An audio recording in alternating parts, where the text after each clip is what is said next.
जिंदगी की राह बाइबल की पुस्तक का क्रम से अध्ययन हवे, जौना में आपके उ सब मिली जीवन की परमेश्वर द्वारा बचावे और मसीह नियर जिए खातिर जरूरी है। बाइबल ए बात के बुनियादी रूपरेखा के भी साथ रखेला कि एगो विश्वासी के दूसरे के साथ कैसे जिए के बा। जे यीशु के पाछा चलेला, कृपा करके देखी सुनी ताकि परमेश्वर आपकी जिंदगी का रास्ता बतावस। विस्तार से आगे बढ़े से पहले मन के तैयार करे बदे सुनी एगो आत्मिक सुंदर गीत।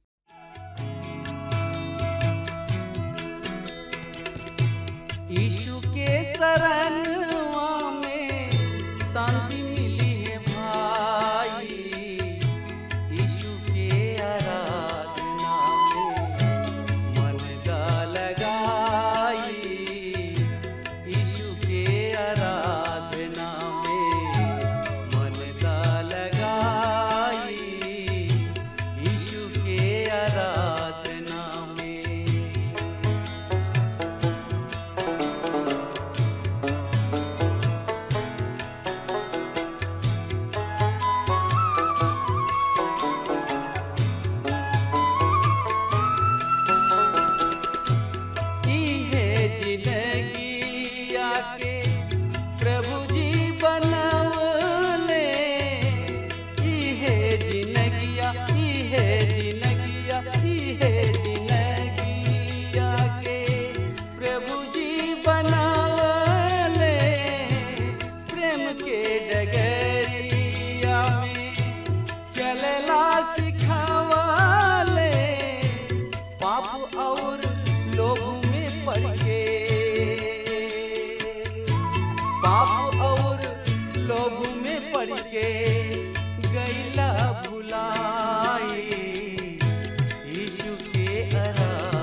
अंधविश्वास में फंस के परमेश्वर के छोड़ देला, अंधविश्वास में फंस के परमेश्वर के छोड़ देला।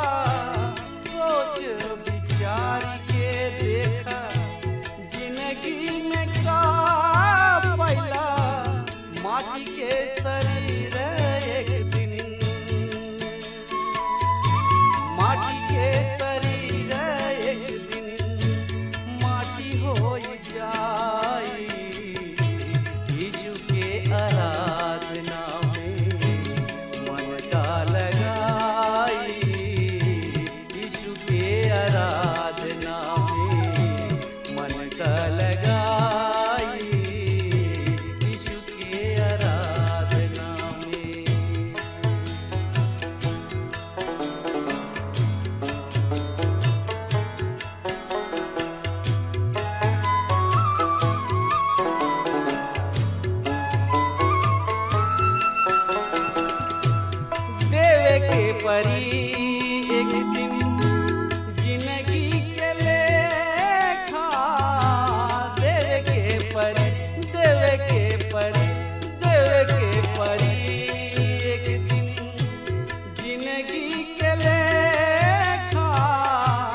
पापो अधर्म के आपन कर्मवा के देखा, पापो अधर्म के आपन कर्मवा के देखा, बाप पूत हित नाथ,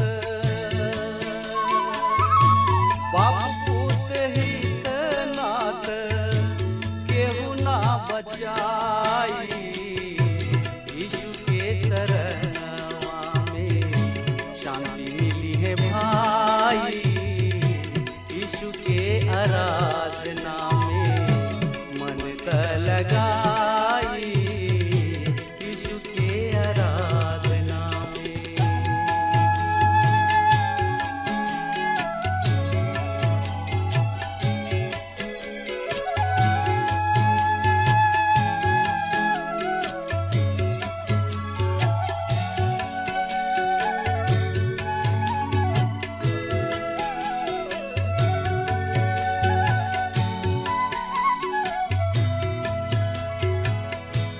परमेश्वर पिता ई दिहलन सुंदर मनुष्य तन, परमेश्वर पिता ई दिहलन सुंदर मनुष्य तन, दारू गांजा भांग खाई के बिगाड़ देहला सुधा मन, दारू गांजा भांग खाई के बिगाड़ देहला सुधा मन, आखिरी में जीने की,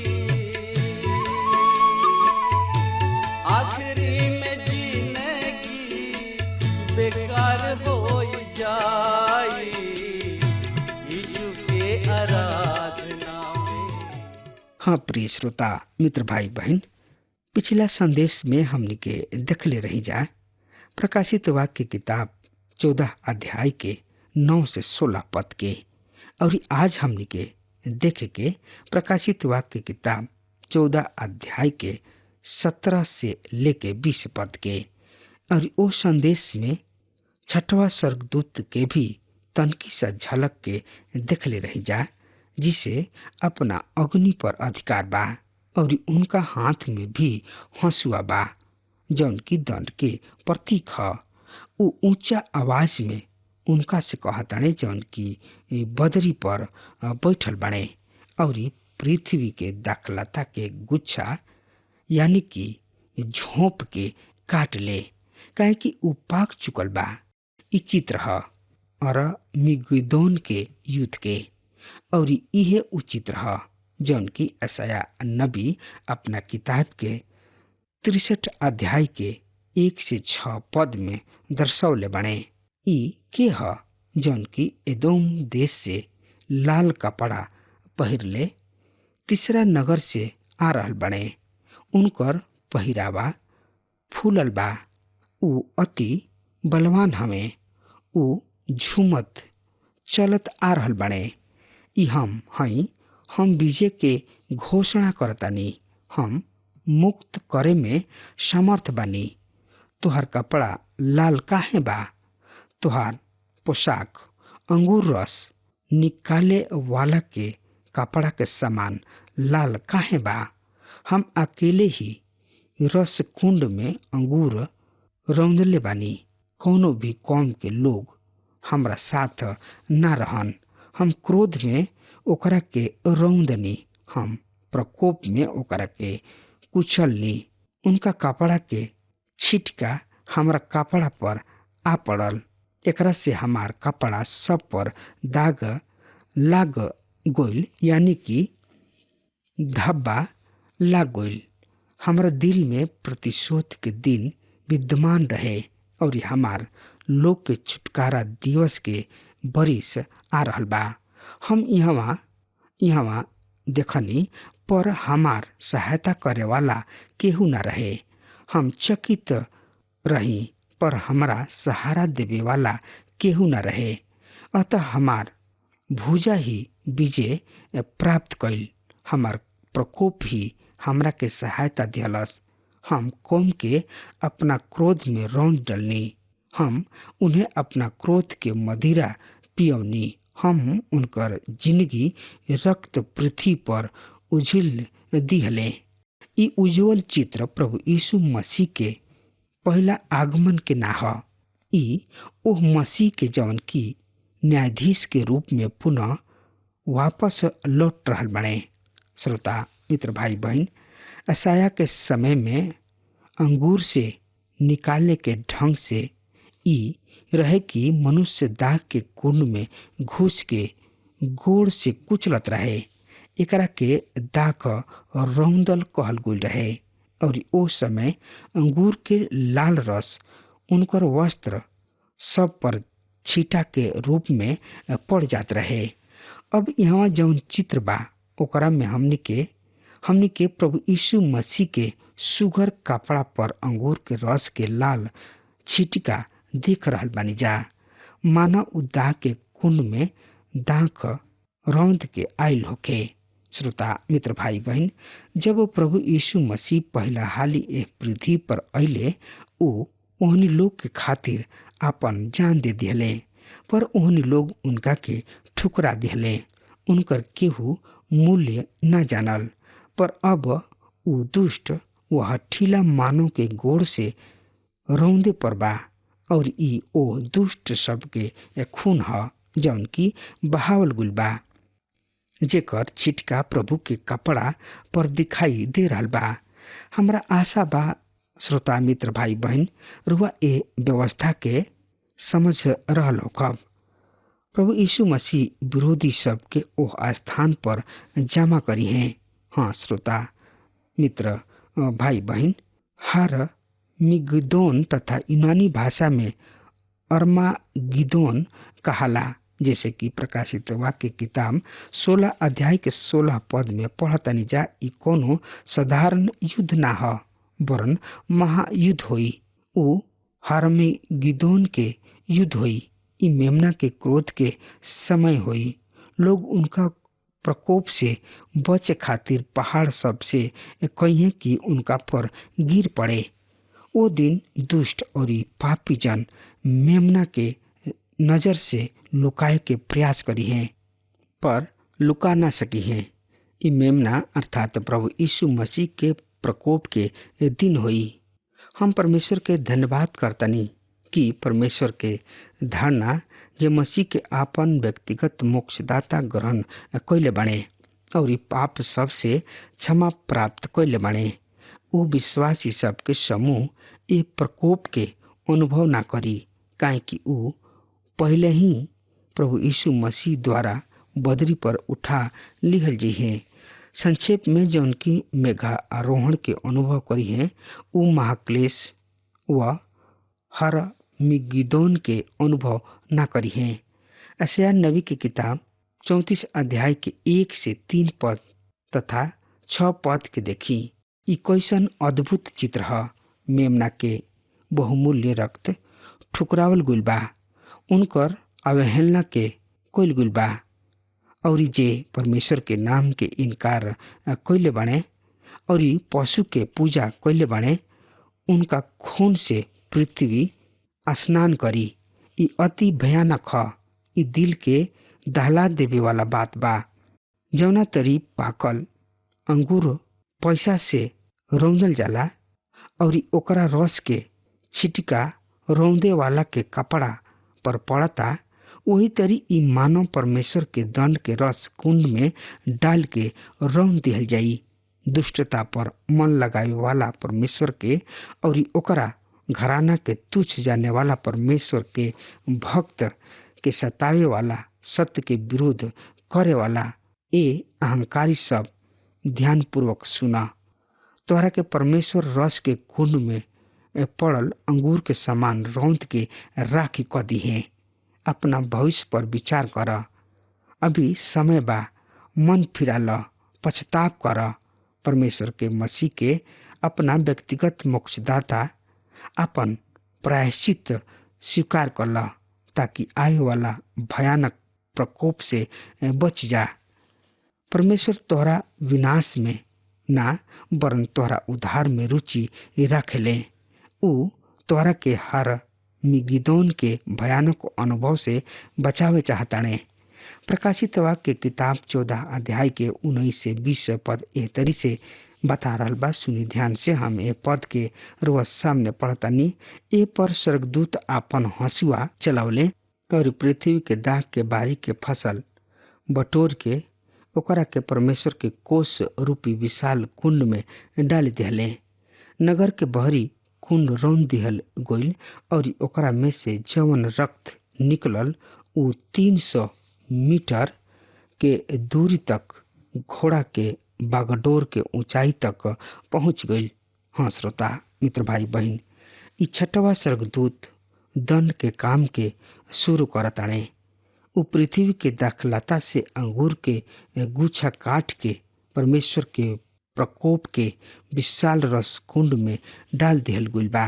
नगर के बहरी से तात्पर्य बा यरूशलेम के बहरी रौंदल गइल और उनका रौंदला से अतना खून बहल कि उनकर ऊंचाई घोड़ा के लगाम तक अर्थात 5 फीट गहराई तक तथा 300 किलोमीटर के दूरी तक फैलल रहे।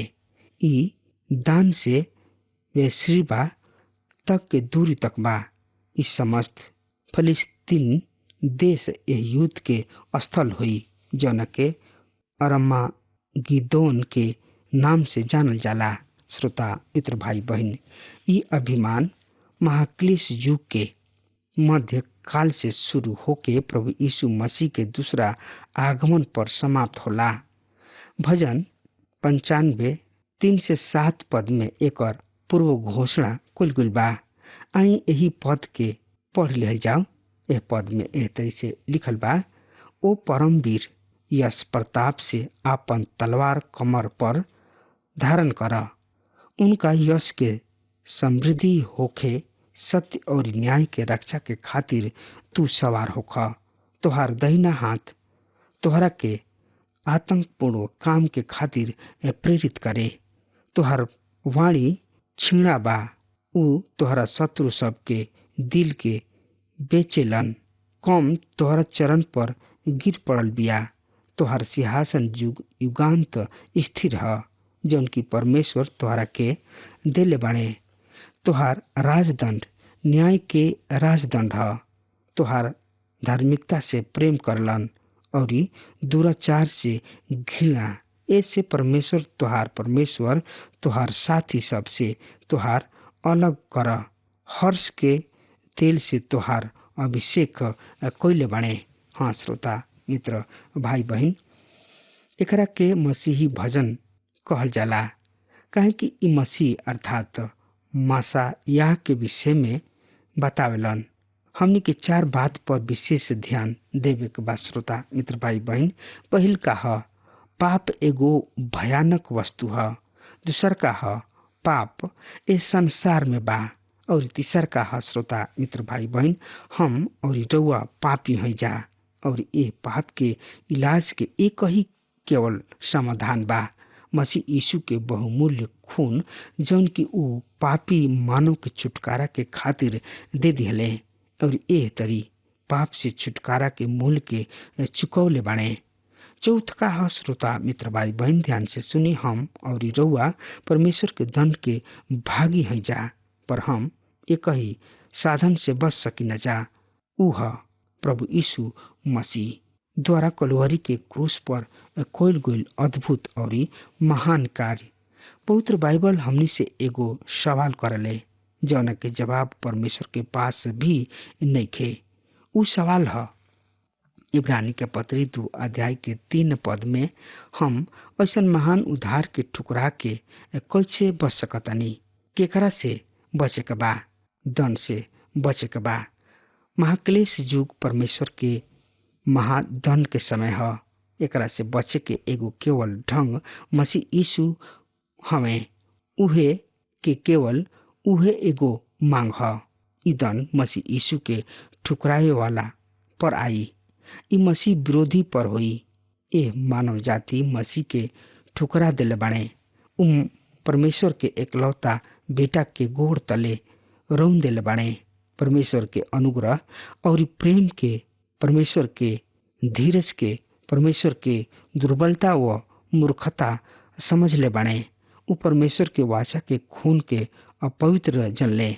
यदि परमेश्वर धर्मी और सच्चा हमें तो उ ए मानव जाति के अवश्य दंड दी है। हमार विश्वास बा कि परमेश्वर धर्मी और सच्चा हमें वह बढ़िया कर्म करे के द्वारा खुद के एगो उत्तम मसीही प्रमाणित करे के व्यर्थ मेहनत मत करी। कोनो भी काम या वस्तु ना जौन की रुआ जिंदगी के स्थिर या समर्थी बना सके। केवल ई जाने कि परमेश्वर पवित्र हमें और प्रभु यीशु मसीह धर्मी हमें और ई की उ रुआ जिंदगी में कोनो भी परिस्थिति में पाप के सहन ना कर सकेलन। अध्याय के समाप्त करे से पूर्व हम एक खाली रुआ के याद दिलावे चाहतानी कि विश्वासी सबके समूह परमेश्वर के परिवार जीवित व सच्चा कलिसिया महाक्लेश के अनुभव ना करी। महाक्लेश मेघारोहण के पश्चात के कार्यक्रम है, पर एकरा में कोनो संदेह नहीं कि परमेश्वर हमनी के साधारण क्लेश और सताव के अनुभव करे के अनुमति देले और ई ए उद्देश्य होला कि हम सोना के तरी आग में तप के और अधिक अशुद्ध होखी। हमरा दुख बा श्रोता मित्र भाई बहन की एगो विशाल जन समूह ई आभास करे में असमर्थ बिया कि महाक्लेश युग कैसन भयानक समय होई। उनकर मसीही लोग अनेक प्रचारक अपना छोट छोट क्लेश व परीक्षा सबके महाक्लेश के नाम देके उनकर वास्तविकता से दूर हट जाले। श्रोता मित्र भाई बहन, महाक्लेश युग बहुते भयानक समय होई।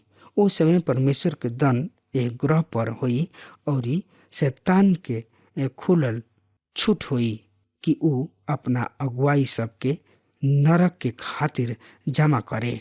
पर ई कैसन सुघर व अद्भुत बात बा कि परमेश्वर इसराइल के 1,44,000 भक्त सबके अपना खातिर बचा सकी है। साथ ही एगो विशाल जन समूह आन जाति सब में से बचाई है।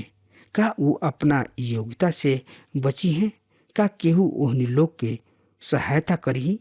ना मित्र, ओहनी लोग मेमना के खून के कारण शैतान पर जीत हासिल करी है। मसीह के बहुमूल्य सामर्थ वह महाक्लेश युग में सुरक्षित रखी है। आज परमेश्वर एगो विशाल जन समूह के महाक्लेश युग के अनुभव से बचाव में व्यस्त बने। का बस चुकल बने? रुआ के अपन सही स्थिति के ज्ञान बा? का रुआ परमेश्वर के परिवार में बानी या उनका बहरी बानी? का रुआ मेघारोहण में सम्मिलित होखे वाला में बानी या ए पृथ्वी के साथ नाश होखे वाला बानी? मसीह यीशु पर विश्वास रुआ मंजिल के निर्धारित करतानी, कोनो अन्य साधन नहीं खे। हाँ श्रोता मित्र भाई बहन, अगर हमार बात रुआ तक पहुँच रहल बा तो आज वे यही घर ही प्रभु यीशु मसीह किने आई और उनका परिवार में, उनका खानदान में सम्मिलित हो जाई ताकि हमनी के उद्धार प्राप्त हो सके। हाँ श्रोता मित्र भाई बहन, अगर रुआ उनका परिवार में, उनका संगति में नहीं खी तो रुआ पक्का जानी नरक में जाई, रुआ प्रभु के साथ नहीं खी। लेकिन श्रोता मित्र भाई बहन, हमार बात रुआ के बतावे के बा कि रुआ वो शैतान के संगति में मत रही, लेकिन प्रभु यीशु मसीह एक किने आई और प्रभु यीशु मसीह के सदस्य बन जाई और उनका साथ साथ चली। तब राउर सुकलान बा, ना तो राउर बीच मझधार में नैया डूब जाई। हाँ श्रोता मित्र भाई बहन, अब हमार समय खत्म हो रहा बा, तब तक खातिर वह हमरा के आज्ञा दी। परमेश्वर वह के बहुते बहुते आशीष देश। आमीन।